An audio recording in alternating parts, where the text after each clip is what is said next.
Ladies and gentlemen, welcome to the show that covers all things marketing.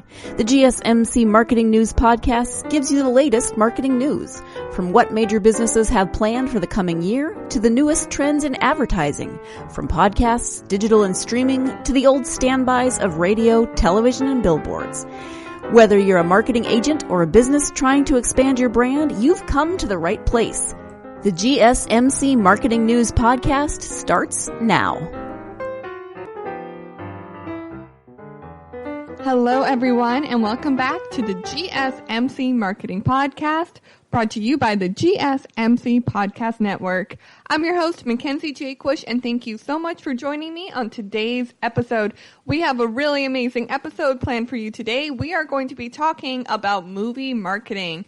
I'm going to take you through the top 25 best movie marketing examples that I was able to find online and through my research. And I'm going to explain to you why they worked, how they worked, and how you can use those same ideas in your own personal marketing.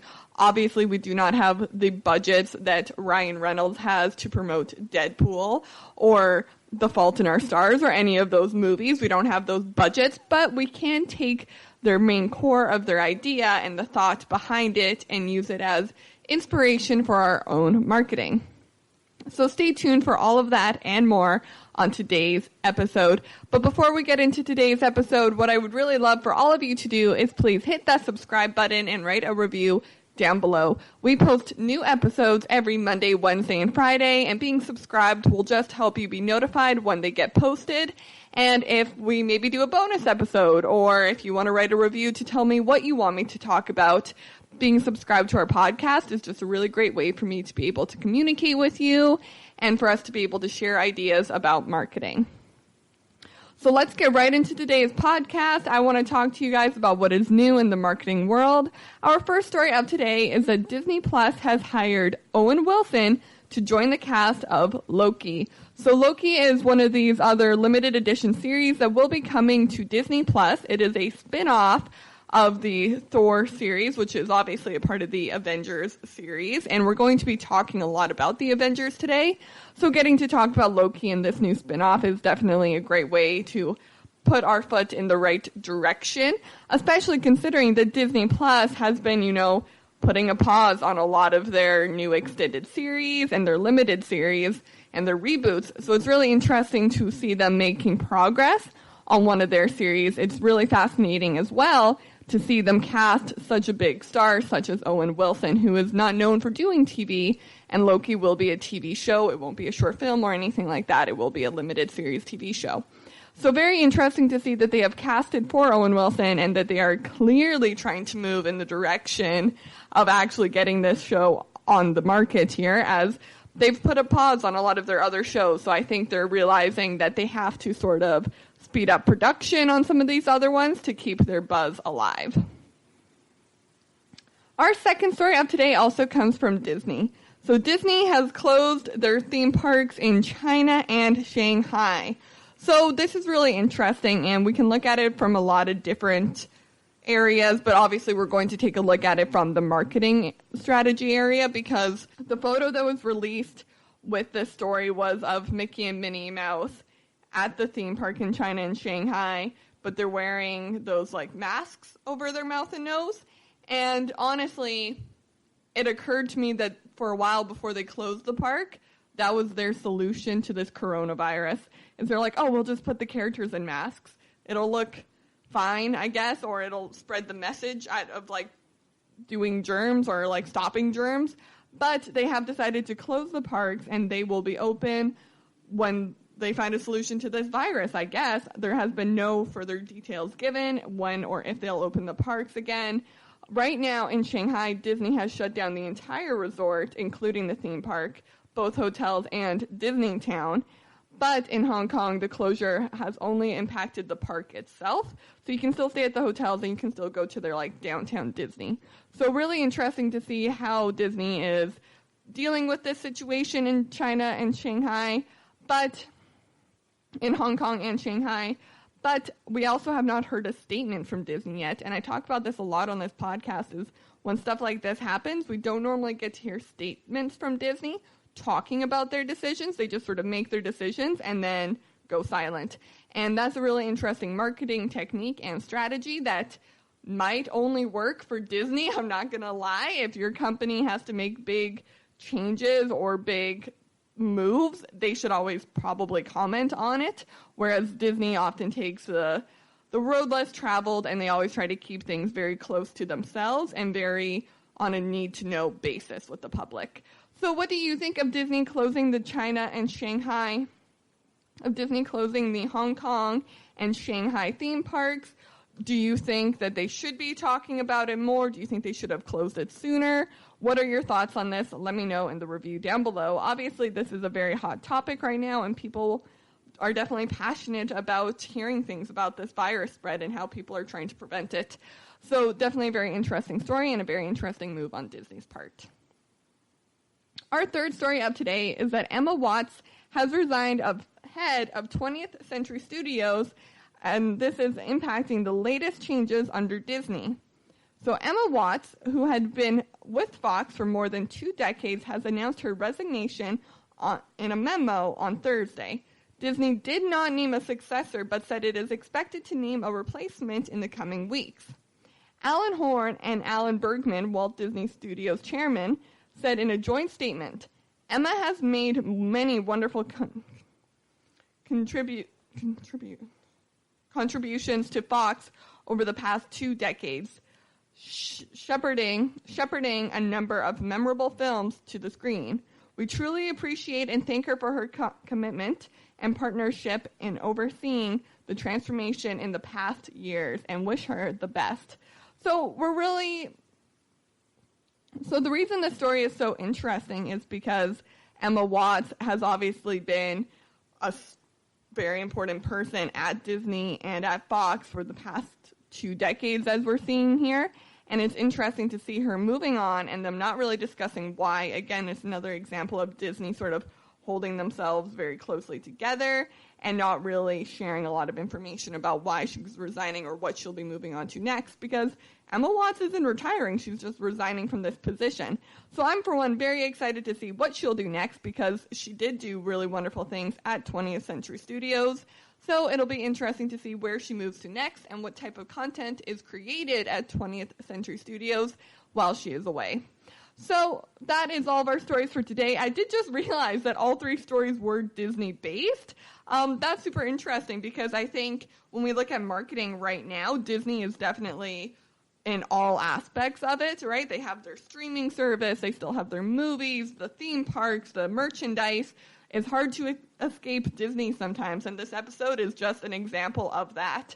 Let me know what you think of Disney's marketing in general in the review down below. I did do an entire podcast where we talked about Disney's marketing, and we took a look at some examples and their budgets and their strategies.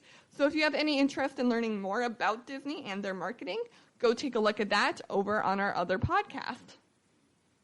For now, we're going to go ahead and take a short break, but when we come back, we're going to get into our list of the top 25 biggest movie marketing campaigns, and there's a few TV show campaigns in there as well, and we're going to talk about why they are successful, how they used marketing to their advantage, and how you can take inspiration from these famous marketing techniques. So stay tuned for that, because you are listening to the GSMC Marketing Podcast, brought to you by the GSMC Podcast Network.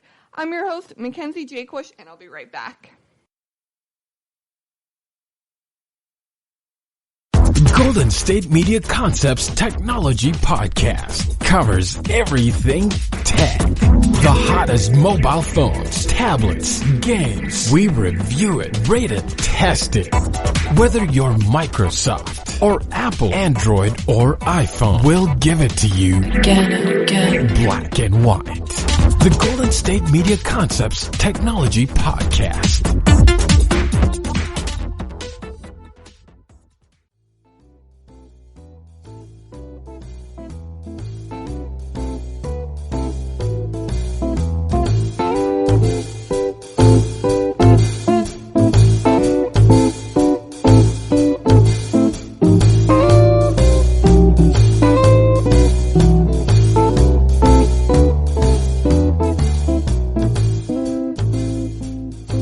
Hello Marketing Podcast, brought to you by the GSMC Podcast Network. I'm your host, Mackenzie Jaquish, and on today's episode, we are counting down the top 25 best movie and TV marketing campaigns of all time. So some of these came out this year, some of them came out 2 decades ago, some of them are TV shows, some of them are movies, some of them are billboards, some of them are social media. So we're really covering everything you could even imagine when it comes to marketing and when it comes to promoting a movie. Now, when we talk about these, I'm going to talk about what they did, how they did it, was it successful, and how you can take inspiration from that and use it in your own marketing. However, if you have questions about a specific campaign or you have questions about a specific idea from the campaign, please feel free to reach out through social media or write it in a review down below, because I always love answering your questions on the reviews or through social media, so do not be afraid to ask. Number 1 is Deadpool. So Deadpool is a really specific case of when marketing sort of becomes more to do with the actors and the buzz around it than the actual movie itself. Because although people were really excited about the movie and they were really excited after the movie came out for the sequel, and people do genuinely love the Deadpool franchise, the marketing campaigns leading up to it were more about Ryan Reynolds getting to play Deadpool and the reveal of things like the costume and the characterization and how they were going to play into his raunchier side of things and the jokes that were going to be made and all of that. That's really what the marketing focused on, which is why their biggest marketing campaign was the costume reveal of Ryan Reynolds fully dressed as Deadpool, lying on a bearskin rug, doing the Burt Reynolds cosmopolitan pose. I think everyone knows what I'm talking about. You're leaning on one arm, very seductive, and it was just him talking to the camera. It didn't show any details of the movie. It didn't show any scenes from the movie. It just lets you know that a Deadpool movie was coming and that Ryan Reynolds was going to be playing Deadpool. Another technique that they used for their marketing was doing the poop emoji billboard.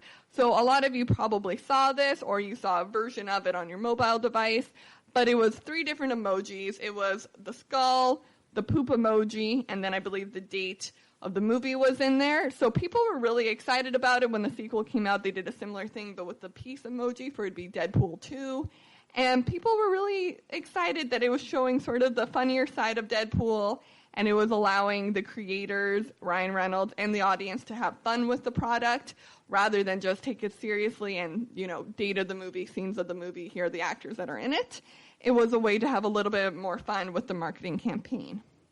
So Mark Weinstock, who's the president of domestic distribution at Fox, said, "With a lot of superhero films, the first hint of whether fans think they're doing it right is the costume reveal. We knew we couldn't do a typical one, which is why they opted to do the bearskin rug." He also added that every piece of content that was created for the Deadpool movie served a purpose. So there was no flashy stuff being done to promote it just for promotion's sake. Everything was done with the fans in mind and with the content in mind as well. Nothing was overdone or overpushed. So Deadpool is obviously a very successful movie. They have a sequel. I believe a third will probably be coming out, and I'll be excited to see what they do with their third round of marketing as well. Number 2, The Jungle Book. So right off the bat, I'm going to start explaining this with a quote from Ricky Stars, who's the president of marketing. "It was the only movie we advertised in the Super Bowl. We wanted to make it cool. And the advertisement that they used in the Super Bowl didn't show anything from the movie, but instead showed actors who would be portraying the famous characters. So a lot of fans were very passionate about The Jungle Book and really didn't want the movie to be made. They didn't want the live-action movie to be made because they were so passionate about those characters and they didn't want anything to be ruined. This was the last movie that Walt Disney supervised before he passed away, which is really cool as well. So they really wanted to make sure that they were delicate with the marketing and that they wanted it to look like it was a worthy cause, that it was worth going to, it was worth spending your money on. And it was, because The Jungle Book grossed a stunning $966 million worldwide. It's by far the most successful live-action movie Disney has done so far, and people love it. People loved the characters, and it was definitely worth all the hype, and very interesting to see how Disney used it as their only commercial during the Super Bowl. Number 3, Sausage Party.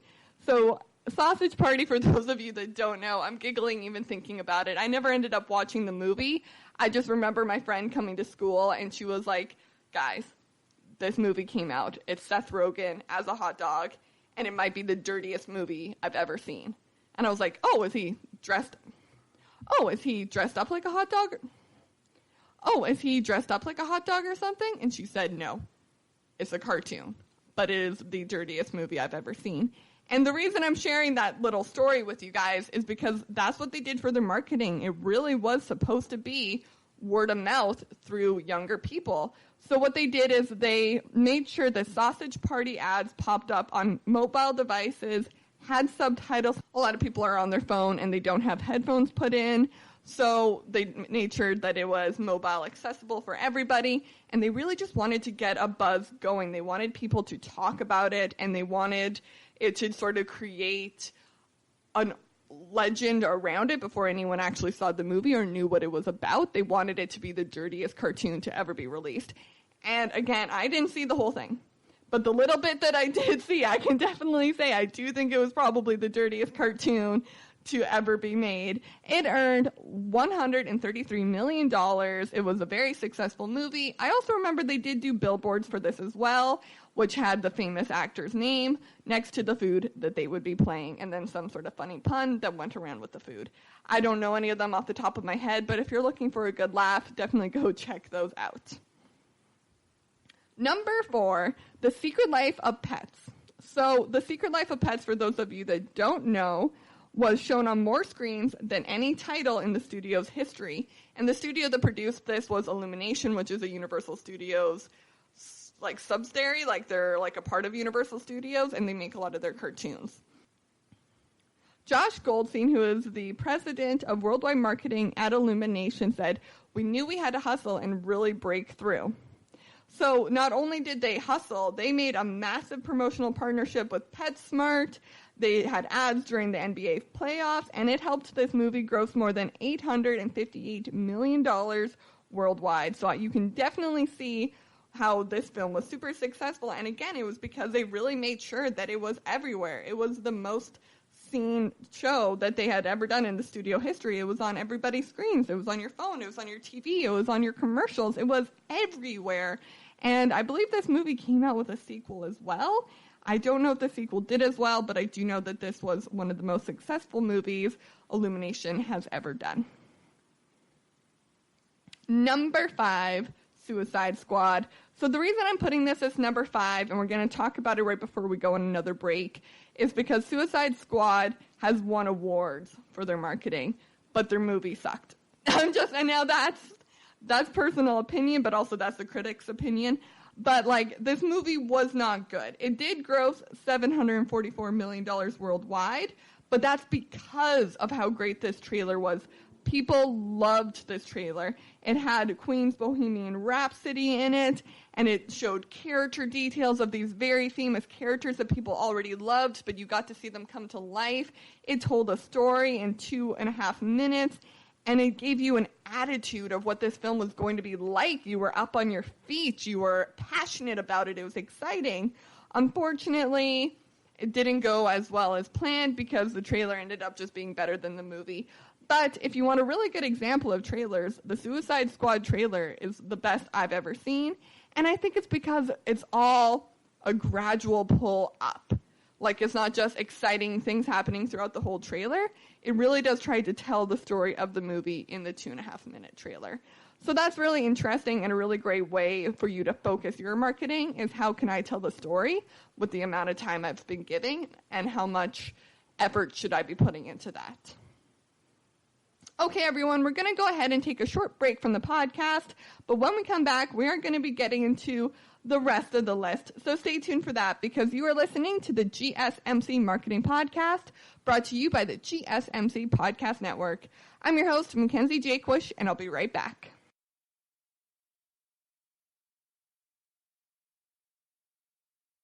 Tired of searching the vast jungle of podcasts? Now listen close and hear this out. There's a podcast network that covers just about everything that you've been searching. Hey! The Golden State Media Concepts Podcast Network is here. Nothing less than a podcast bliss with endless hours of podcast coverage. From news, sports, music, fashion, cooking, entertainment, fantasy, football, and so much more. So stop lurking around and go straight out to the Golden State Media Concepts Podcast Network. Guaranteed to fill that podcast itch. Whatever it may be. Visit us at www.gsmcpodcast.com. Follow us on Facebook and Twitter, and download us on iTunes, SoundCloud, and Google Play.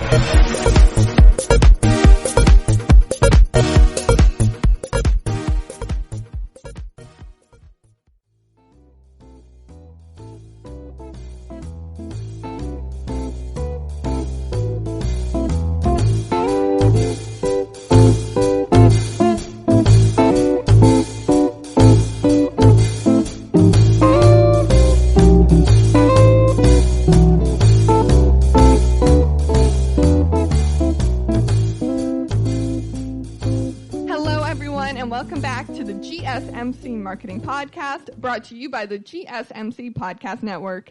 I'm your host, Mackenzie Jaquewish, and thank you so much for joining me on today's episode. Before the break, we were talking about the top 5 best marketing campaigns ever done for movies. We are doing a list of the top 25 today, so we're going to be continuing on with the list. But just in case you missed it, we talked about Deadpool, The Jungle Book, Sausage Party, The Secret Life of Pets, and Suicide Squad. All movies that have really great ideas and inspiration that you can take and use within your own marketing. So now let's get right back into the list. Number 6, Mr. Robot, the USA version. So Alexander Sharpio, who's the Executive VP of Marketing and Digital, said, once we had Robot, it helped us to crystallize what our new development filter was. The show worked closely with series creator Sam Ismail on marketing, collaborating on an Easter egg campaign in which clues planted in the episode's trailer paid off in the show. You have to give it back to your fans to expect them to engage with you, said Alexander Sharpio, who's the Executive VP Marketing and Digital. So Mr. Robot's a really great example of how the tease for your marketing can pay off in the show. Before the break, we talked about how the Suicide Squad did the exact opposite. They promised all these things and then didn't deliver. What Mr. Robot did is that they promised these things and then they found a way to include it in the actual show. And this was an Easter egg hunt. And honestly, if Taylor Swift has taught us anything, people love looking for Easter eggs. People love hints. People love just all of that sort of secret, let me figure it out burst type stuff. So if you're able to implement that into your marketing, I highly suggest it. However, don't overdo it and don't overpromise. But people really do love mystery and they really do love the idea of having to hunt for something. But you can only hunt for something if there's that equal payoff that Mr. Robot delivered by taking the Easter eggs and implementing them into the actual show. Number 7, The People versus O.J. Simpson, an American Crime Story. So this was an example of how do you tell a story that's already been told. So the O.J. Simpson story is becoming a tale as old as time. Like, people have heard every detail about it. We have heard every side about it. It seems like this story's been told. So why would they choose to tell it again, and how were they going to tell it again? So Stephanie Gibson, who is the president of marketing at FX, said this was a narrative that defined the term overexposed. The tagline she then came up with to get rid of that problem was, you don't know the half of it. So this was so powerful, guys, and I really wanted to talk about it because she saw the problem of it's going to be overexposed. Everybody already knows it. I can put as many famous people as I want in this show. It won't matter if people don't think I'm giving them new information. So let me tell them they're going to get new information. Let me be very open about it. Let me be very, just forward about it and say, you're getting more information. You don't know the half of this story yet. We're going to tell you. And so it was a great way to tell rather than show. But then they did back it up by showing it as well, by having one of the teaser trailers start with a familiar helicopter view of the Ford Bronco, and then it zooms in and it takes a closer look as it views into the car. So it's trying to show you of, yeah, you've seen the helicopter image before, but have you seen inside of the car before? So it was a very interesting way to first tell people you don't know the half of it, and then show people we're going to be the ones to show you the half of it. So it was a very interesting way to take an idea and sort of just answer the question everybody was asking of, what new information are you going to give me? They answered the question. So it's a really great example of listening to your audience and sort of using that as your push for marketing. Number 8, Stranger Things on Netflix. So I talk about Stranger Things a lot on this show because it's definitely something that Netflix puts a lot of their marketing dollars into, and they have worked very hard on promoting. And it's also interesting because although the show is based in the 80s, I believe, the target demographic is millennials. And Netflix definitely knew this because all of their marketing materials for that first season were targeted towards millennials. An early look at the first 8 minutes of the creepy sci-fi drama was posted on Twitch. So for those of you that don't know, Twitch is like a gamer platform where people go on and they play games and other people can watch you play games. So the fact that they knew to post it on there, they knew who their audience was. They knew their audience was on there watching similar content, so they knew to post this on there to get the reaction that they wanted and really start that word of mouth going on there. They also then continued on that stream of releasing things such as a 360-degree view of the house that you could do with a VR experience. And they've just been doing a ton of stuff that is really trying to help people go into the world in the same way that when you're on Twitch, you're trying to help people go into the world of video games with you. Number 9, This Is Us. So the reason I want to talk about This Is Us is because there was a marketing campaign that they didn't think would take off as well as it did. So NBC stirred up a social media frenzy with its first trailer for This Is Us. It became largely popular because Milo Ventimiglia shows his naked butt in the first 3 seconds of the trailer. So the clip had more than 15 million views in the first 2 days, and it helped make the family drama one of the most popular shows to ever exist for NBC. So it is now the new number 1 show among adults for 18 to 49-year-olds. And Len Fogg, who is the president of marketing and digital at NBC, said, "It caught fire with young women on social media in a way that we didn't really expect. But the thing is, although they didn't expect it, they did capitalize on it." So I think this is a really great example of when something happens, a happy accident happens, because we're lucky enough to have those happen once in a blue moon in marketing. Definitely capitalize on it and definitely take advantage of it. And although it's not what they expected, the show was very serious, and I don't think they ever thought that Milo Ventigiglia's butt would be the thing that people were attracted to when it came to the show. They did use it to their advantage, and they did use it with their marketing. So definitely something to consider if you run into an incident of, well, we didn't expect this to happen, and we didn't really want this to happen, but it's working, so go with it. Number 10, The X-Files on Fox. So this is the reboot. So during the reboot, they dropped a bus-sized UFO in the middle of the Grove in LA, and that definitely got people's attention. But the 201-day campaign leading up to the debut of the reboot mostly made up of smaller, more subtle elements. They were posting scrambling tweets on Snapchat and opening secret messages with different filters. They were trying to create something that would raise questions about the reboot rather than just get people excited about what was going to happen on the actual trailer by giving them information about the show. They again wanted to use that Easter egg idea of let people figure it out for themselves, guess, and then be excited to see the show to see if they were correct. So that's really what they were trying to do with this, and I feel like they definitely succeeded. The X-Files reboot was very popular while it was still on, and I think it's largely due to this marketing campaign. Okay, everyone, we're going to go ahead and take a short break from the podcast, but when we come back, we're going to get right into the second half of the list. So stay tuned, because you are listening to the GSMC Marketing Podcast, brought to you by the GSMC Podcast Network. I'm your host, Mackenzie J. Cush, and I'll be right back.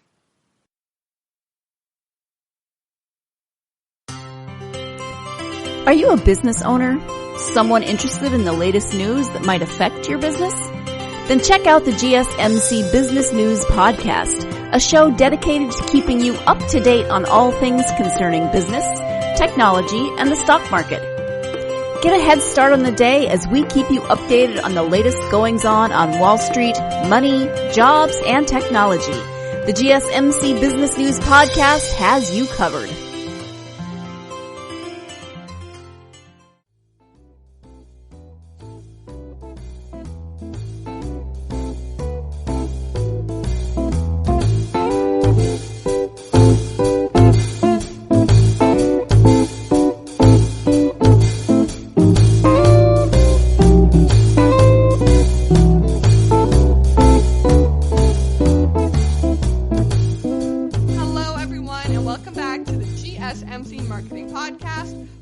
By the GSMC Podcast Network. I'm your host, Mackenzie Jaquish, and thank you so much for tuning in to today's episode. We've been having a lot of fun talking about some of the top 10 best movie and TV show marketing campaigns that have ever happened. We have been talking about This Is Us, The Robot, Stranger Things, The People vs. O.J. Simpson, and just so many more. And I'm really hoping that you guys are getting inspired to create some really great marketing for yourselves as well.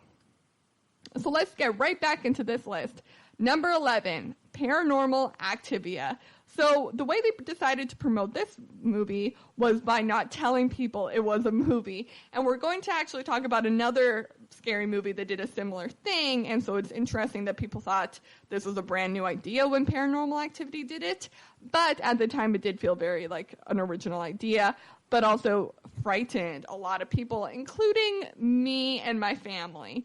So they said instead of releasing a trailer, they released found footage of this fictionalized world that showed these people who appeared to be real, and it showed them missing, and it showed them getting haunted, and people really thought this was actually happening to people because it was like a documentary style. It had like shaky hand camera. So people were like terrified that this was real and that this had actually happened to people. And when I gave the example of me and my family getting tricked by it, I wasn't lying. My dad came home with the DVD from work and said, this is based on a true story. And I believed him. Now, maybe my dad was secretly working for the Paranormal Activities marketing campaign, or maybe he was just trying to scare his 10-year-old daughter, but it worked because I was terrified for weeks. And when they came out with all their other movies, I think this one had 7 movies made about it. I was lining up at the theater every time. Eventually, I caught on that they weren't real. But I was excited by the fact that, found footage, how thrilling, how exciting. So they really were able to create a buzz around it and get a lot of attention from people who thought the footage was real.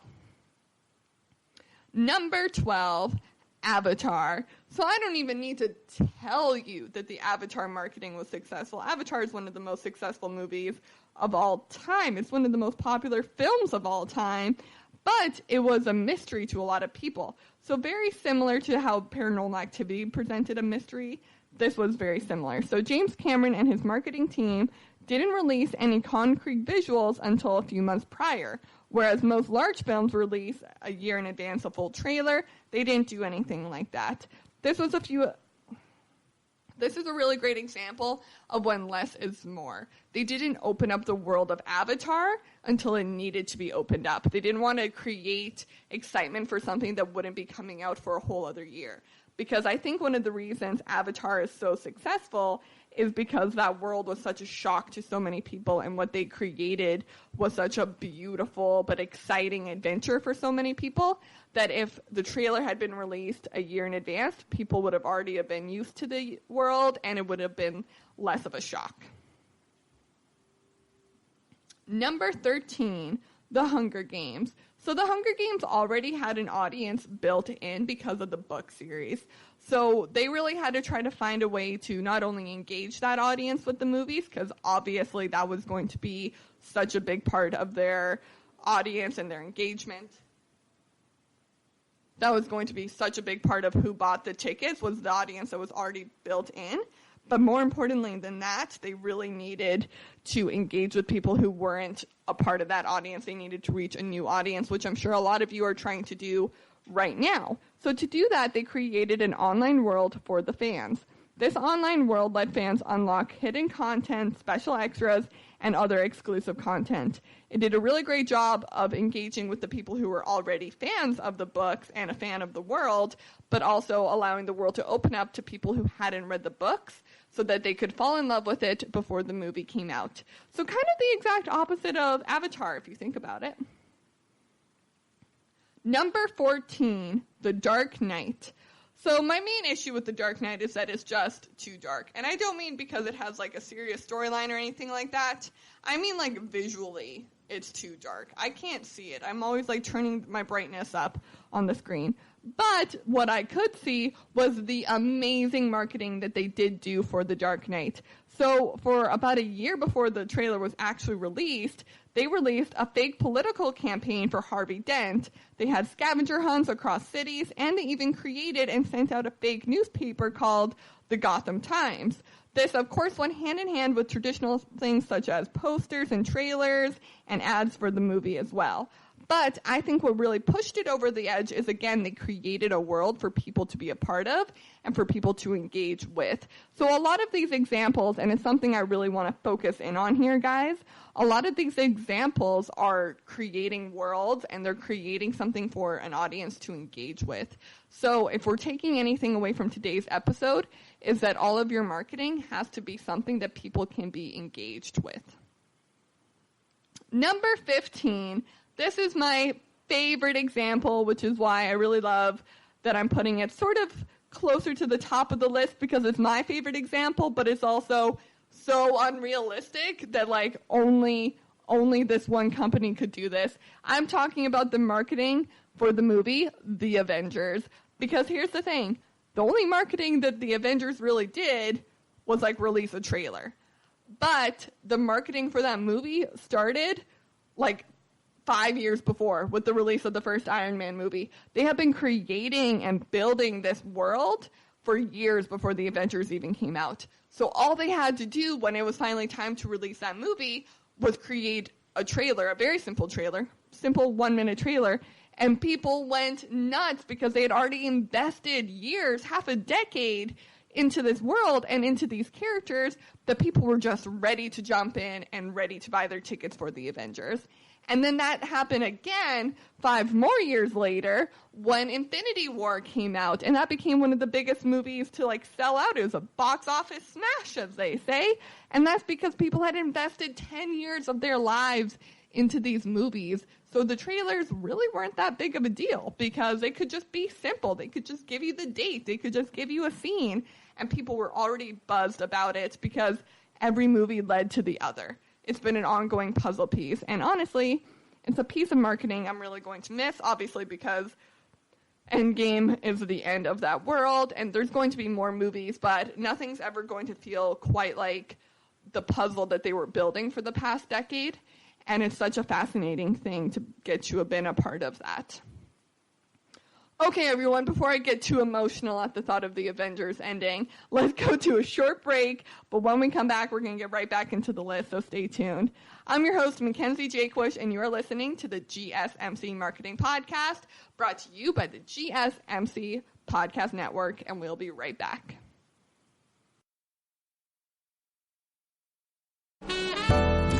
Are you looking for a podcast that gives you all of the latest news from the world of finance? Then check out the GSMC Financial News Podcast. We'll delve into the ups and downs of the stock market, changes in the economy, and news from the world of real estate and technology. From breaking news on the New York Stock Exchange, NASDAQ, or the overseas market, to updates on the bond market, if there's money to be made, we'll cover it on the GSMC Financial News Podcast.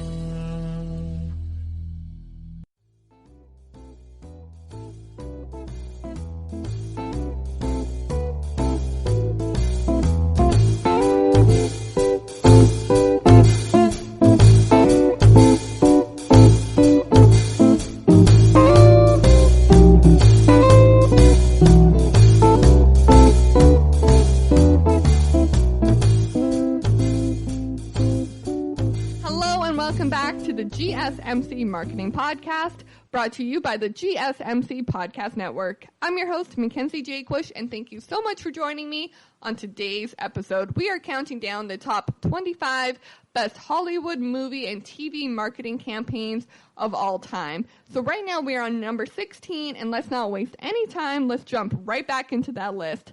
So number 16 is Borat. So Borat was really well known in the UK, but Sacha Baron Cohen decided to bring the show over to the US. And so part of the show, for those of you that don't know, is it's Sacha Baron Cohen dressing up as his character Borat and interacting with real people as they sort of catch it on camera with spy cameras. So it's real people's reaction. And what made this movie work so well is that he was only known in the UK. So when he came over to film it in America, people didn't already know the character, so there was a lot of that shock element involved, which is why when he went on this giant press tour, he appeared fully in character, and it really got people excited about the movie because they thought it was a real person. I never thought it was a real person, but people actually really did think this was a real person who was really going on interviews with Johnny Carson and stuff like that. Would it have been Johnny Carson? Who were going on late night talk shows and acting the way Borat does. So it created a buzz before the trailer was even released, and it sort of got you used to seeing that character before you had to suddenly learn everything about him in the movie, because the movie doesn't really explain a lot about the character.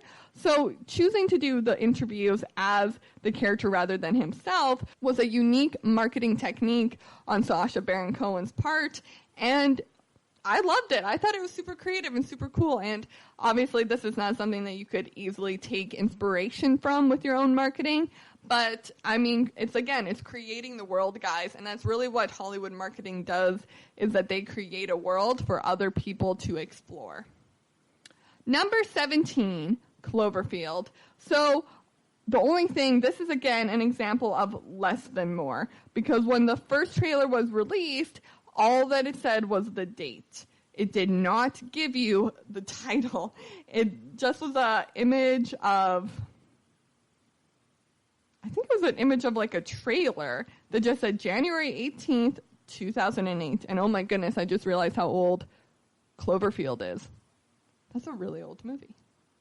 Am I old? Oh my goodness. Okay. Well, let's continue with the marketing for this. So again, it was the idea of creating mystery around the idea of a mystery film. People were speculating that it could be an alien movie, a monster movie, natural disaster. Maybe it was a sequel to this other Cloverfield movie.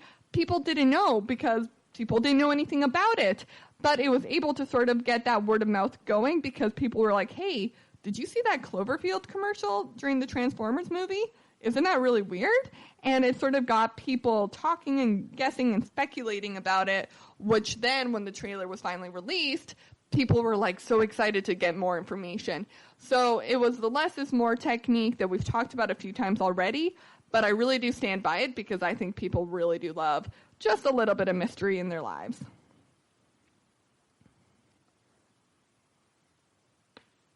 Number 18, The Interview. So this one's a bit of a conspiracy on my part. Someone pointed out to me a long time ago of do you think there really was this whole banning the movie in North Korea? Do you think North Korea really made threats against the movie? Do you think any of this really happened? And a part of me actually had to take a second and be maybe it didn't. Maybe it was all this huge marketing campaign that was just directed at The Interview because the movie is about marketing and interviews and journalism marketing. So very interesting to speculate that maybe it was all just a giant marketing ploy. I don't know. I think I would have to look into this one a little bit more in depth. Maybe I'll do a whole episode on The Interview and their marketing campaign because it was just a James Franco and Seth Rogen movie. It definitely wasn't their best. It wasn't their worst. But people were all up in arms about it. People were very upset. People were very passionate, or people were very eager to see it because of all the hype around it. So it was super interesting to see the hype be brought up about it. But at the end of the day, it was just a regular movie. There was nothing overwhelmingly special about it. So why were people so upset is the real question. But I think the answer is maybe it was a marketing technique, guys. I don't know. Let me know in the review down below if you think this was a marketing technique or if you think this was a real issue. Number 19, the Blair Witch Project. So earlier when we were talking about Paranormal Activity and how they released raw footage and like unseen footage or found footage. This was very similar because what they were trying to do in 1999 was they were trying to create a world where people thought the Blair Witch Project actually happened. And so what they did was they released posters that said wanted for the missing actors in the movie. So it said that they were missing and that they were these teens who were filming a documentary in the woods. And if you have any information about them, please call this number. So it got people really like nervous and scared. Like, oh my gosh, these teenagers are missing. What is happening? What is it real? Is it fake? We don't know. And it made for a very thrilling movie, and it made for a very thrilling marketing campaign as well. Number 20, The Fault in Our Stars. So The Fault in Our Stars was written by John Green, who was a famous YouTuber at the time. He used to do this segment where he would talk about history in a fun way, and honestly, it helped me pass high school history. So thank you, John Green. But more importantly, what he did was he vlogged and reported on and tweeted and posted on social media about the making of his movie, The Fault in Our Stars. And this got people talking in a way that they hadn't really talked about movies before. It was creating a conversation about something that hadn't even been released yet. He really made it so that people could interact with the making of his movie before the movie was even released. So he created a buzz long before a trailer was even released because it was his project. He really wanted people to be a part of it in the same way they had been a part of his world for so long. Not only that, they recruited brand ambassadors to spread the word even further. 20,000 people volunteered to be brand ambassadors for The Fault in Our Stars. And all they had to do, again, was like tweet about it, talk about it, share on social media. So although the books are focused on teens, teens are also what made the book largely so successful because they just wanted to be a part of something bigger than themselves, which they did. So good on you, teens. So again, it wasn't even creating the world, but it was creating the hype and creating engagement for something that people didn't really have any information on yet, but they wanted to be a part of something bigger. Okay, everyone, we're going to go ahead and take our last break from the podcast, but when we come back, I'm going to give you the top 5 best movie marketing campaigns of all time. So stay tuned for that because you are listening to the GSMC Marketing Podcast, brought to you by the GSMC Podcast Network. I'm your host, Mackenzie Jaquewish, and I'll be right back.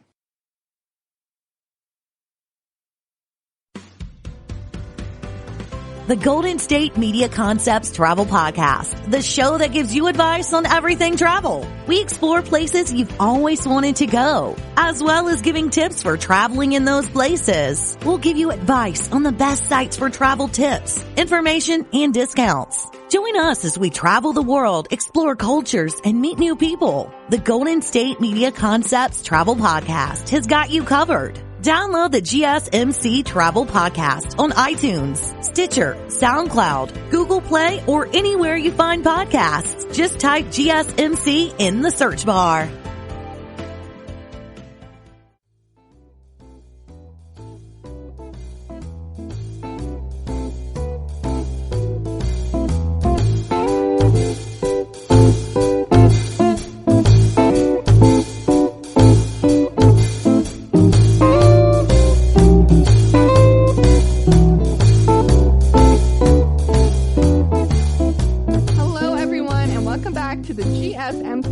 Podcast, brought to you by the GSMC Podcast Network. I'm your host, Mackenzie Jaquewish, and thank you so much for joining me on today's episode. We have had so much fun counting down the top movie marketing campaigns of all time. We have gone to number 20, so right now I am going to give you the top 5.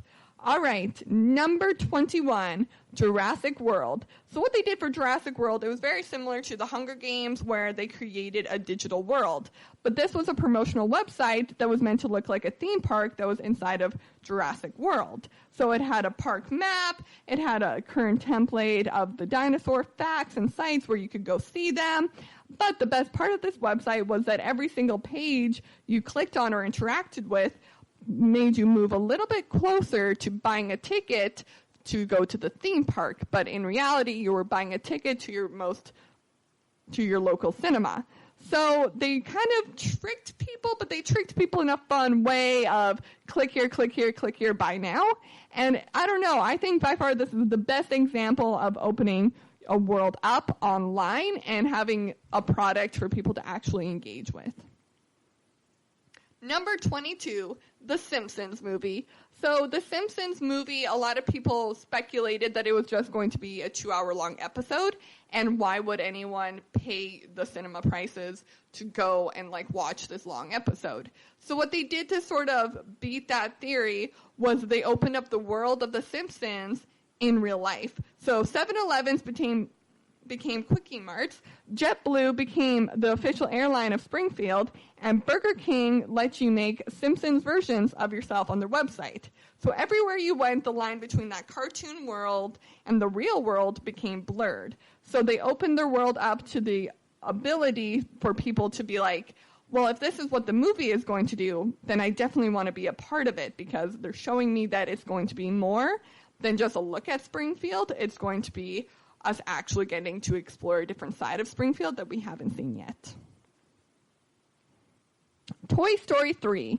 So the reason Toy Story 3 has made the list and made the top 5 of the list is because they understood that their demographic wasn't just kids, it wasn't just adults, it wasn't teenagers, it was everything.